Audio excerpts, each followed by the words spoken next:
Assalamualaikum warahmatullahi wabarakatuh. Alhamdulillah wassalatu wassalamu ala rasulillah ma ba'du.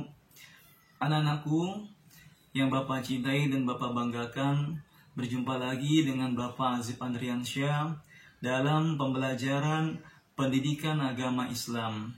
Pada kesempatan kali ini Bapak akan menerangkan tentang materi selanjutnya, yaitu tentang kisah Nabi Yunus alaihissalam.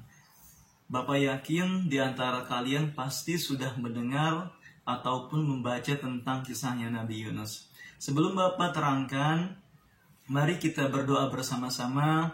Semoga Allah memberikan ilmu yang bermanfaat kepada kita semua. Bismillahirrahmanirrahim. Rabbi zidni alma warzuqni fahma. Amin. Anak-anakku, Nabi Yunus merupakan keturunan dari Bani Israel. Ayahnya bernama Matta, dari keturunan Bunyamin.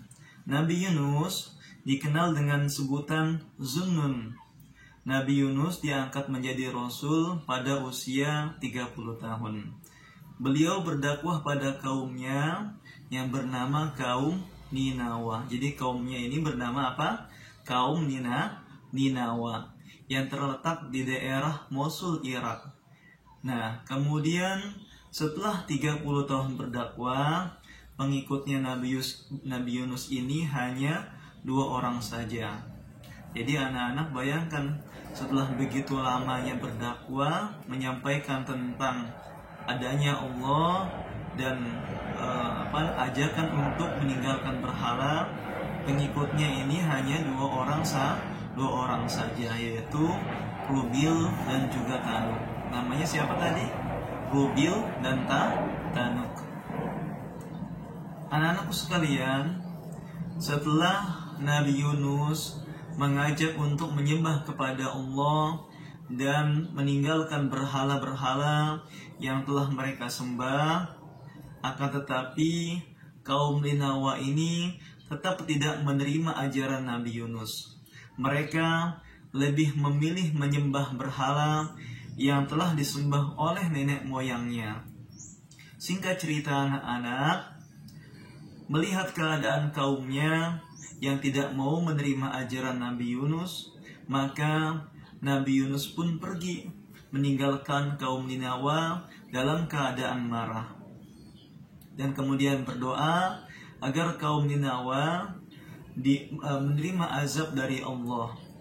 Kemudian setelah Nabi Yunus pergi meninggalkan kaumnya, maka penduduk Ninawa mulai merasakan azab dari Allah, yaitu dengan adanya angin yang kencang dan bergemuruh. Bahkan pada saat yang siang hari, langitnya pun menjadi gelap, sehingga membuat resah kaum Ninawa.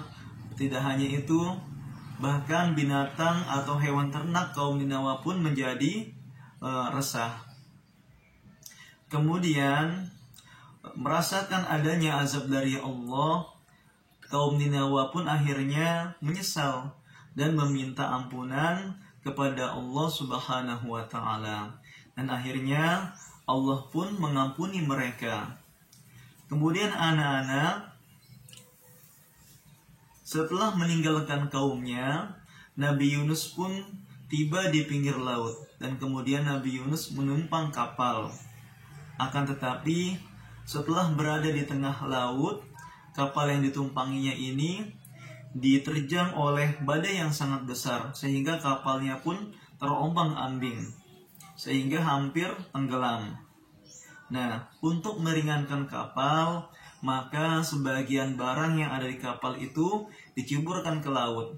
Akan tetapi usaha tersebut tidak membuat kapal stabil, tetapi masih oleng ke sana kemari, sehingga para penumpang di dalam kapal bermusyawarah untuk mengundi untuk menceburkan salah seorang ke dalam laut agar kapal itu menjadi ringan dan juga stabil ketika berjalan.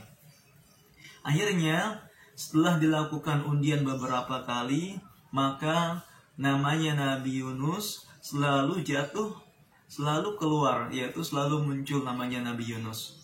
Nah, akhirnya Nabi Yunus menjeburkan dirinya ke dalam laut. Nah, pada saat Nabi Yunus menjeburkan dirinya ke dalam laut, bersamaan Allah mengirimkan ikan yang sangat besar, ikan paus ya. Kemudian ikan paus pun itu menelan Nabi Yunus alaihissalam, sehingga Nabi Yunus dibawa oleh ikan paus ini ke sana kemari dalam beberapa waktu. Sehingga di dalam perut ikan itu Nabi Yunus berdoa memohon ampunan kepada Allah dengan doanya yang telah kita tahu, yaitu La ilaha illa anta subhanaka inni kuntu minaz zalimin. Sehingga akhirnya Allah mengeluarkan Nabi Yunus dari perut ikan dan memerintahkan Nabi Yunus untuk kembali kepada kaumnya.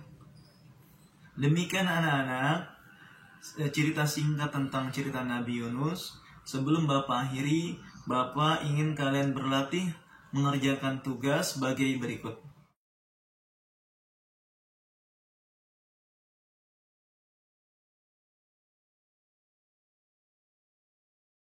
Sudah dilihat tugasnya? Baik, sampai berjumpa lagi pada pertemuan berikutnya. Wassalamualaikum warahmatullahi wabarakatuh.